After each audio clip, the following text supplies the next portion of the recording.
I don't know about you, but I struggle desperately with this one thing, and it usually goes something like this. Hey, you have a second? Yeah, what's up? Wanted to bring you this project we talked about earlier. Think you can get it to me by the end of the quarter?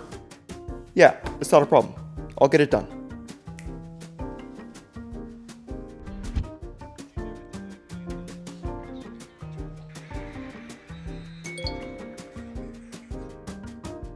Yeah, I still have plenty of time. I'll get started on it soon.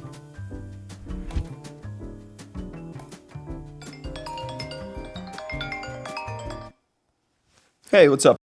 Hey, David. Touching base to let you know I need that research from your project first thing next week. Yeah, of course. No, I'll have it to you. I've definitely made some good progress.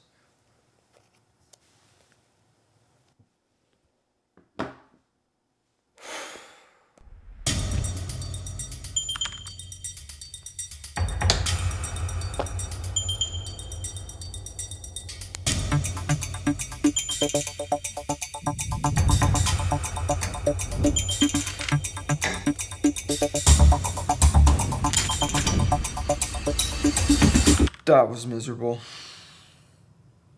I'll never do that again.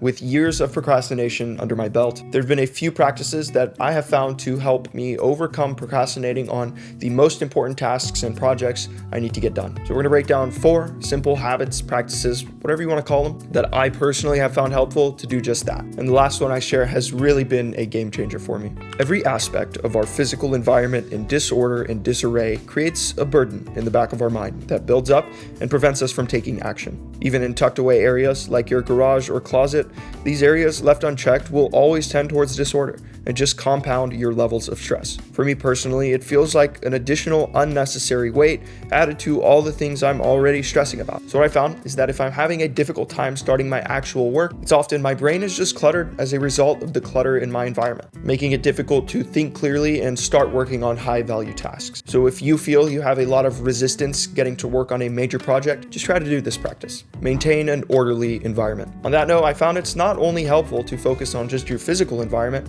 and that brings us to best practice number 2. Remember that person you forgot to get back to, or the dentist appointment you've avoided scheduling, or even that subscription you couldn't be bothered to cancel. For me, I'll randomly remember that I need to do something simple like that, but rationalize putting it off. But I think what we fail to realize is that all of these 1 to 2 minute tasks also build up, just like a cluttered physical environment. And again, in this case, they're taking up unnecessary mental capacity that could be focused on more important areas. So with that, habit number 2 is to clean up neglect. I've recently found that a lot of my problems when it comes to lacking energy comes down to one simple thing. I'll let you guess what it is. The symptoms of this are a lack of energy and motivation, poor sleep, forgetfulness, difficulty concentrating, weight gain, and countless other things. As humans, we desperately need some level of physical exercise to operate at the optimal level, both physically and mentally. So practice number 3 is exercise. And remember that next time you're struggling with getting started, just get yourself to go for a half an hour walk around your neighborhood if you haven't been prone to exercising regularly.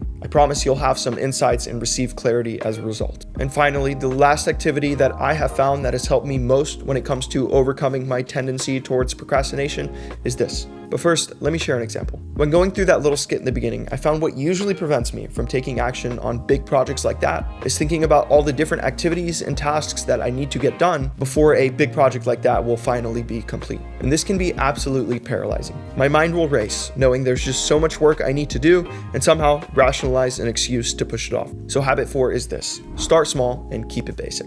If the first most basic step is to open your binder, do that. And then ask yourself what's next. Maybe it's to research a topic and take notes. For whatever reason, even that might be overwhelming. So break it down even further. The task of researching a topic could turn into just typing a question into Google and go on from there. Ask yourself, what is the most basic first step? And do it. That's it, guys. Hopefully at least one of these activities will help you in your pursuit of becoming the best version of yourself. What works for me might not work for you. So I'd love to hear in the comments what best practices you guys have found that has helped you overcome procrastination. Please consider subscribing if you enjoyed the video and found value. Thanks, and I wish you all the best.